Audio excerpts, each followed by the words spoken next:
Ok. Gravando também. Então, agora a gente vai falar sobre a mente de Cristo na prática. Então, como eu falei, hoje é só uma aula introdutória a tudo que a gente vai acabar conversando e depois esse material eu vou colocar no YouTube e as imagens eu vou colocar em algum lugar para vocês. Ainda não sei aonde, mas vou colocar. Beleza.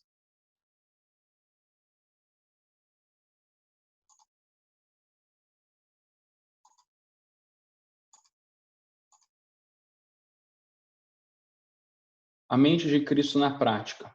Como eu vivo, então, a mente de Cristo?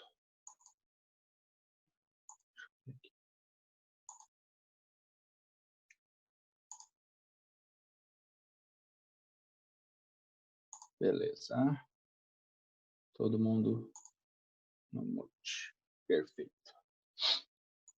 Como eu vivo a mente de Cristo na prática? Quando Paulo estava finalizando esse argumento sobre o homem natural e o homem espiritual, ele fala da mente de Cristo no conceito de termos a capacidade de discernir as coisas de Deus. Então, a mente...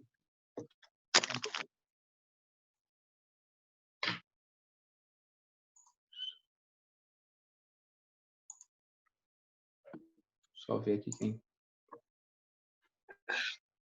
Ok. A capacidade de discernir a mente de as coisas de Deus. Essa pessoa não é mais um ser natural, ou seja, uma pessoa guiada pelas coisas do mundo, mas agora é uma pessoa espiritual, onde habita o Espírito Santo dentro dela. Então,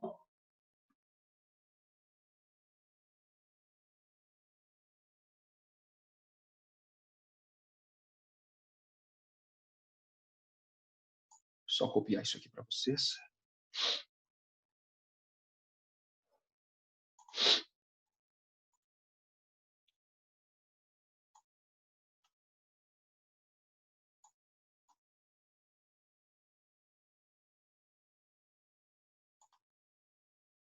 Então, quando Paulo finaliza ali o argumento, como eu falei, ele está falando da capacidade espiritual de discernir e compreender as coisas de Deus. Por isso que tem muita gente, quando a gente vai conversar em qualquer lugar, não sei se já aconteceu isso com vocês, e até muitas vezes com pessoas que são da fé, participam de alguma igreja, tu comenta algo espiritual sobre algo da palavra de Deus, algo que Deus falou contigo, e aquela pessoa fica apavorada, não consegue entender, acha que é demais, acha que é exagero, ou fala, nossa, isso não tem, isso é coisa da tua cabeça.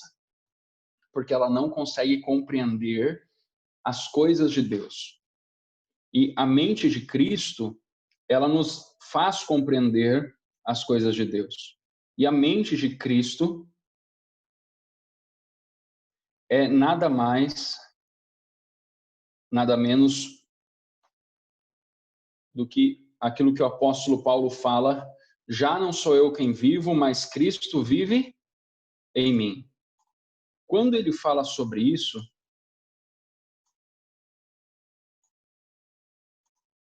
ele está se referindo à mente de Cristo. Então, a mente de Cristo quer dizer, ou seja, pensamentos, desejos, vontade, tudo que é isso da parte de Deus passa a ser parte da minha vida. E os meus desejos, as minhas vontades, os meus sentimentos deixam de coexistir e existir. Eles são anulados. Exatamente isso. É por isso que muitas pessoas não conseguem se firmar na fé, porque elas acham isso terrível. Como é que eu vou anular os meus pensamentos, os meus desejos, a minha vontade? O apóstolo Paulo fala uma seguinte frase, que ele é escravo de Cristo. Que ele é escravo de Cristo. E nessa conotação de escravo eu não tenho desejo, eu não tenho vontade, eu não tenho nada além do que servir ao meu Senhor. Ele usa essa figura de linguagem. Quando um cristão não consegue aceitar e viver isso, ele está colocando uma autolimitação para viver tudo aquilo que Deus tem para a vida dele. Muitos cristãos falam, porque eu não vivo a vida em abundância que Jesus promete. Porque na realidade, ele não está vivendo a vida de Cristo. Ele está vivendo a sua vida com fé em Cristo. E nós não fomos chamados para viver a nossa vida com fé em Cristo. Nós fomos chamados para viver a vida de Cristo. Por isso que eu falei que o negócio era muito mais profundo do que a gente pensa. Muito mais profundo do que a gente pensa. E isso causa muitas crises de fé nas pessoas, porque elas não conseguem entender isso. A nossa mente, aqui ele fala, a nossa mente é transformada e moldada pelos desejos de Deus. Então, quando o Espírito Santo nos ajuda a viver a mente de Cristo, tudo começa a ser colocado debaixo da vontade, dos desejos e pensamentos de Deus.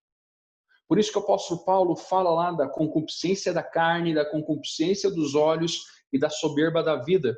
Um cristão que é guiado pela sua natureza, a natureza aqui natural, não a natureza espiritual, ele não vai conseguir viver conforme Cristo. Por quê? Porque não é a mente de Cristo que está governando a vida dele através do Espírito Santo. É sim a sua mentalidade terrena que está governando a sua vida aqui. E a consequência disso é prejudicial. Prejudicial. Por isso que Paulo fala essa frase que é tão conhecida. Já não sou eu quem vivo, mas Cristo vive em mim. E ele está dizendo ali que morrer era lucro para ele, porque ele já não entendia que a vida propriamente, como nós conhecemos, era tudo. Na realidade, ele já tinha entregado tudo isso. Porque havia uma compreensão sobre a mentalidade. Por isso que Paulo fala muito bem. Eu acho interessantíssimo Paulo falando sobre os assuntos. Paulo foi o cara que mais abordou da sua pessoa também, porque escrevia cartas aos seus amigos, discípulos e companheiros de ministério, e ele falou muito da vida dele. E quando a gente lê as cartas de Paulo, a gente vai percebendo que Paulo, ele literalmente vivia a mente de Cristo, a mentalidade do reino, guiado pelo Espírito Santo, porque quando ele vai diante das pessoas, Paulo era um homem muito culto, gente. Paulo era poliglota, era um cara, meu Deus do céu, o cara era fora da curva. Era fora da curva, o cara era inteligentíssimo demais. E quando ele vai pregar, ele fala, eu não usei com vocês a minha linguagem de sabedoria, mas eu falei do poder de Deus. Por quê? Porque Paulo não estava vivendo o reino com a sua forma de pensar. Não estava vivendo a causa de Cristo com a sua forma de pensar. Ele estava vivendo com a forma que o Espírito Santo guiava ele. E a mente de Cristo é o Espírito Santo nos guiando a fazer e a viver e a ter os mesmos pensamentos, desejos e vontades do Senhor Jesus. Então, isso tem que estar muito claro para nós, muito claro. É a questão prática da nossa vida cristã. Nós precisamos entender que... Deixa eu colocar aqui, limpar. Nós precisamos entender que a mente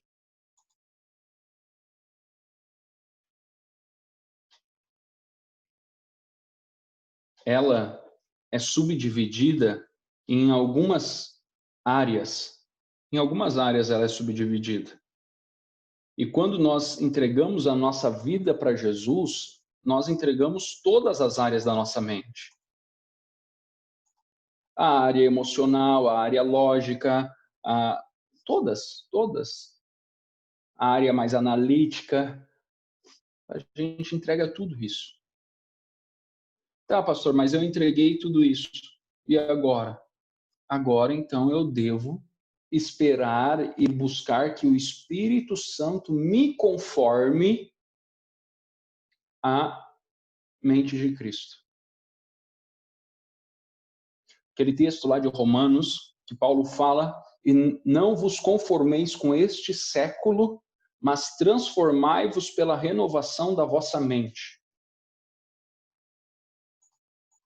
Ele fala de conformar,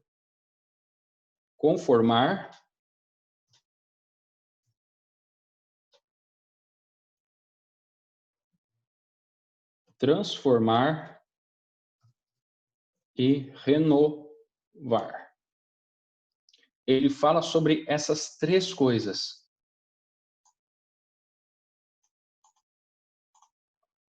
Essas três coisas.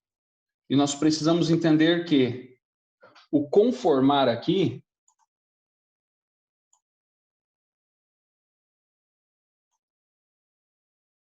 ele está se referindo a tomar a forma do mundo. Então,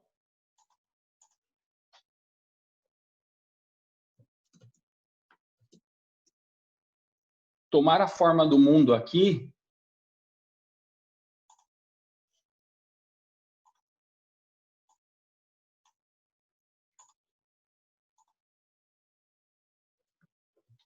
é uma questão de mentalidade.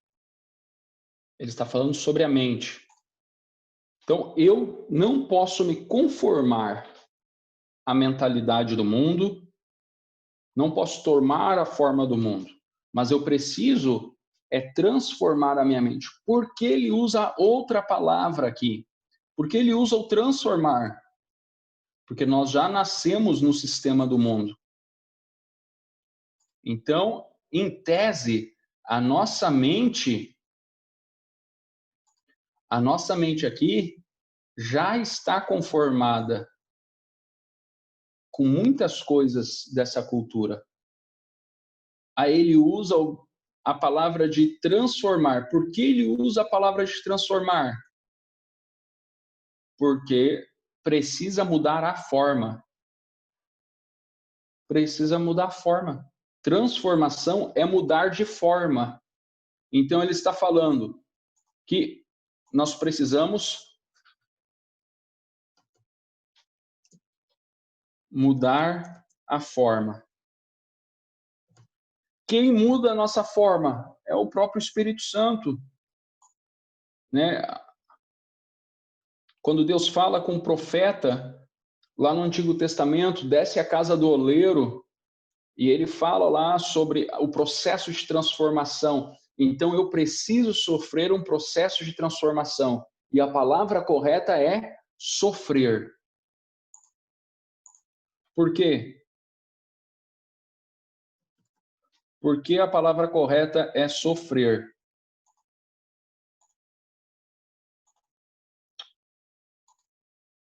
Porque a palavra correta é sofrer aqui. Só um pouquinho.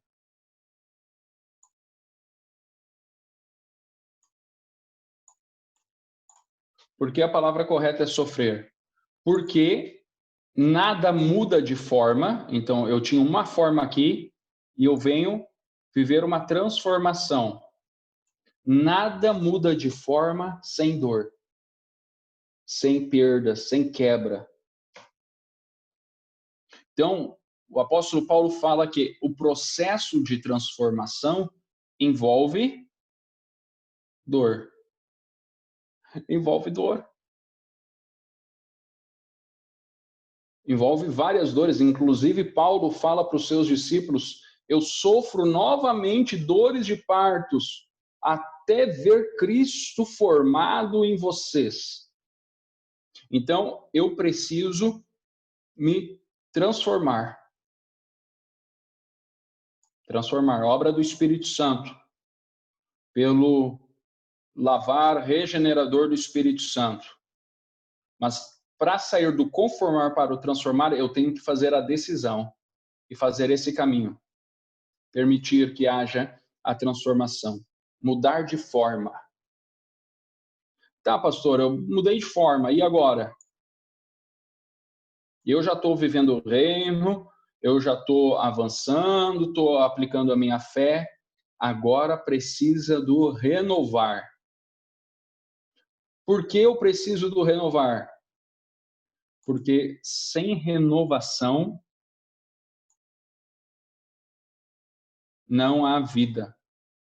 Renovar é trazer algo, fazer algo novo, ou dar nova vida.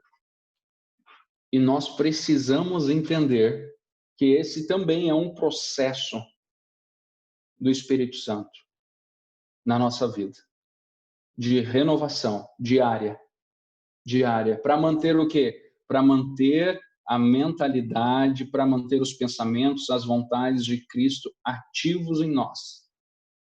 Voltando lá à pergunta da Kellen. A transformação nós vivemos aqui, mas o grande problema dos cristãos é não tomarem a decisão aqui, de não se conformar com esse século. E eles acabam daí nem vindo para essas outras duas áreas aqui. Nós precisamos entender que eu não posso me conformar com o mundo. Ah, o mundo está em crise. Não, mas eu não estou em crise. Eu não estou em crise. O reino de Deus não tem crise. O mundo tem crise, mas o reino de Deus não tem. Eu não vou me conformar, então eu vou sofrer. O que eu vou sofrer? Eu não vou permitir que eu aceite essas questões. E o sofrer por quê? Porque dá trabalho. Mas como é que eu vou fazer isso? Eu vou ter que mudar de forma.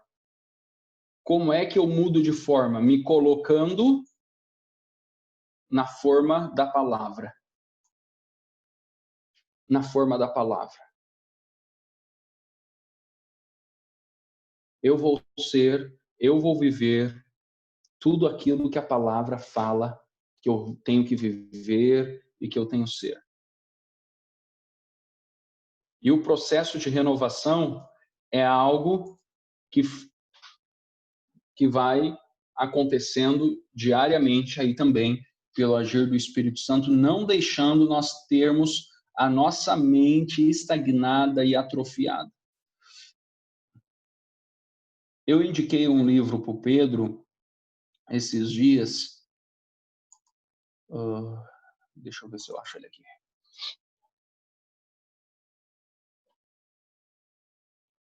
Que é O Homem Espiritual, do Ed Chamani. Só um pouquinho, deixa eu pegar aqui.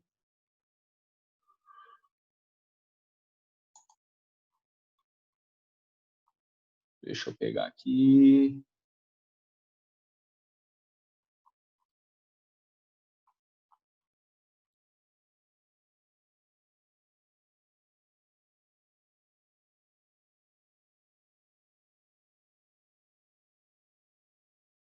Aqui.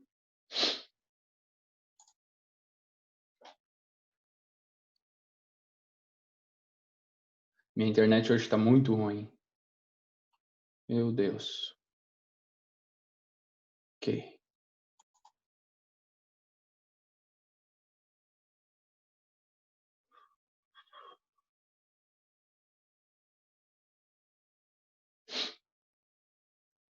Deixa eu mostrar para vocês aqui.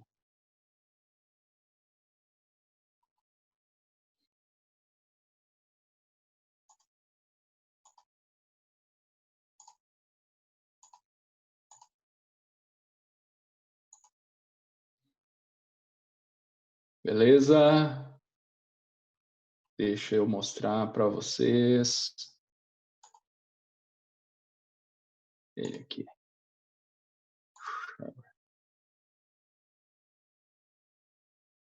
Esse livro aqui.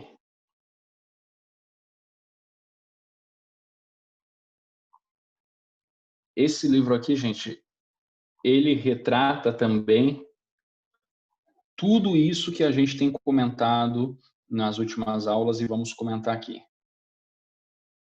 né? As funções e depois sobre a mente de Cristo, sobre a alma e essas questões todas que nós temos. Fala aqui sobre os tipos dentro da alma, né? E aí aborda profundamente. Esse cara foi um mestre chinês, né? Um mestre cristão, claro, né?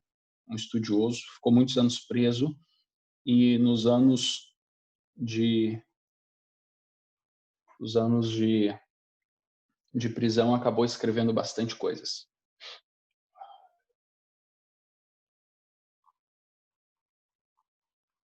Só aqui. As duas classes de cristãos, que é a segunda parte do livro, é algo que um pouco eu comentei aqui, né? Que a classe de cristãos guiados pela carne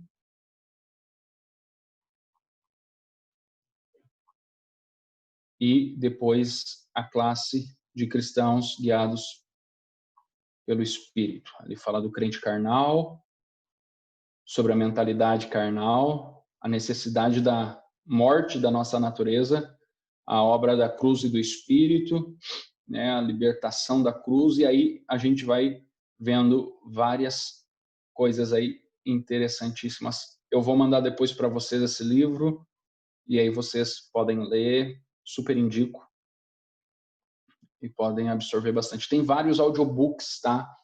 Eu não lembro, eu acho que esse aqui também tem um audiobook no YouTube para ouvir, para ouvir. Então dá para escutar também quem não tem o hábito da leitura, dá para escutar. Beleza? Agora eu estou passando o olho por cima aqui, estou lembrando dele. Ai, ai.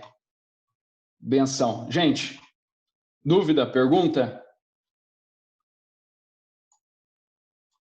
Hoje foi só aula introdutória, tá bom? Então, vamos parando por aqui, que já é 9h10. Apenas para vocês entenderem o segmento. Para aí. Quem liberou o som? Ô, pastor, deixa eu Oi. perguntar para você aí, ó. Mas é claro que tudo isso, como tu disse, a pessoa tem que querer, mas ela tem que ter as disciplinas espirituais. Sim, sim. É. Não tem como desenvolver a mente de Cristo se a pessoa não ora, se a pessoa não busca Deus, se a pessoa não tem a prática do estudo da Bíblia, e não é só a leitura da Bíblia, né? Existe uma grande diferença. Existe ler as Escrituras é uma coisa, estudar as Escrituras é outra, né? Então tem que ter os dois. Tem que ter os dois. Então, quer ver? Ó? Deixa eu mostrar para vocês. Eu nunca mostrei para vocês algumas das minhas ferramentas de estudo aqui.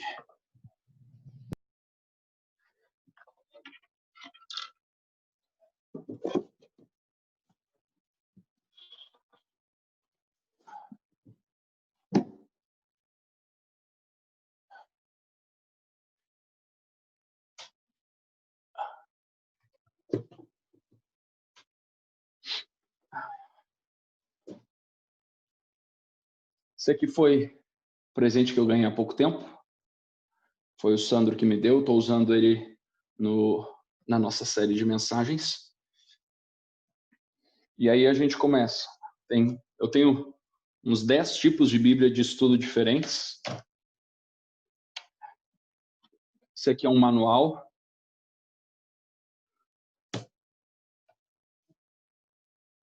Isso aqui é um comentário bíblico. Umas 3.000, 4.000 páginas. Aí eu tenho uns livros antigos. Comentário de Mateus. Aí tem os comentários aqui. Esse cara que era demais.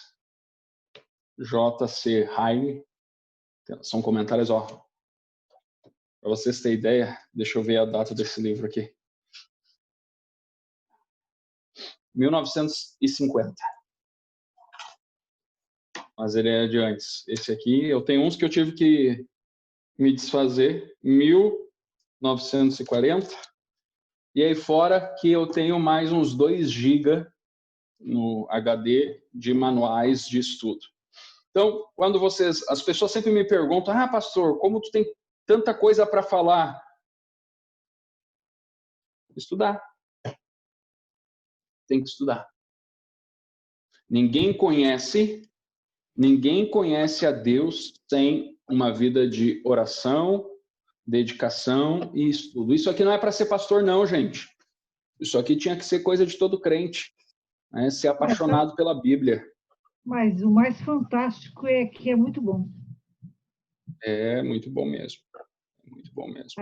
A gente não consegue parar, a gente quer e quer mais, e quer mais, e quer mais, entendeu?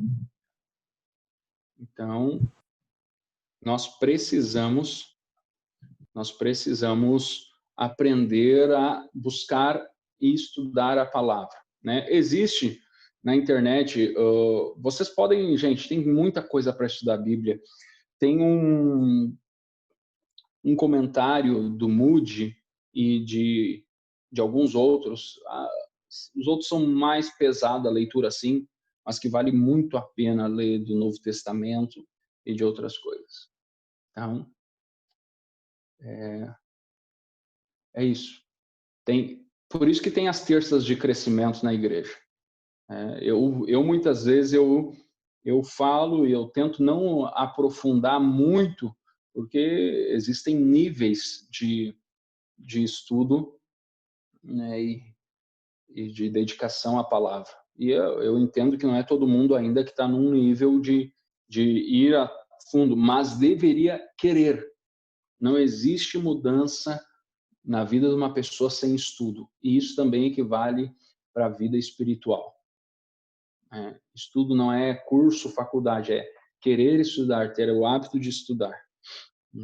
Então, é isso aí. Alguma dúvida, alguma pergunta? Eu já estou encerrando quase. Só quero ouvir vocês, se alguém tem alguma dúvida. Ô Isa, já que tu está aparecendo aqui na minha tela, ó, eu vou te emprestar esse grandão, lê em uma semana, tá bom? Lê em uma semana. Esse aqui, ó. Esse aqui, ó.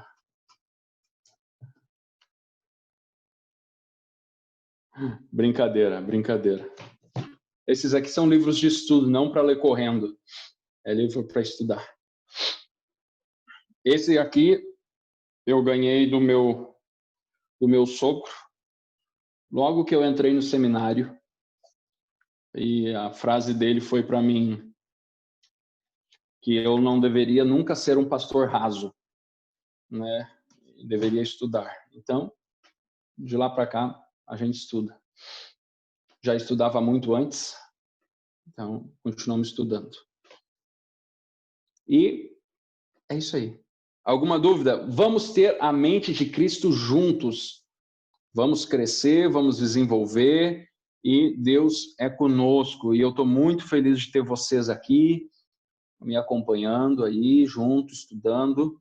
Então, releia ali o capítulo 2 de Coríntios que nós lemos, né? E nós vamos, na próxima terça, aí sim, começar a aprofundar. Hoje eu só dei uma visão geral, mas nós vamos aprofundar. Na próxima terça a gente começa. E aí vai ter tarefinha, tudo isso mais. Beleza? Vamos orar? Senhor, eu quero te agradecer por estarmos nessa noite aqui, nesse tempo de aula. Amamos a sua palavra. Amamos o Senhor. Senhor, eu peço em nome de Jesus que teu Santo Espírito fale a cada dia aos nossos corações e nos ajude a vivermos a mente de Cristo.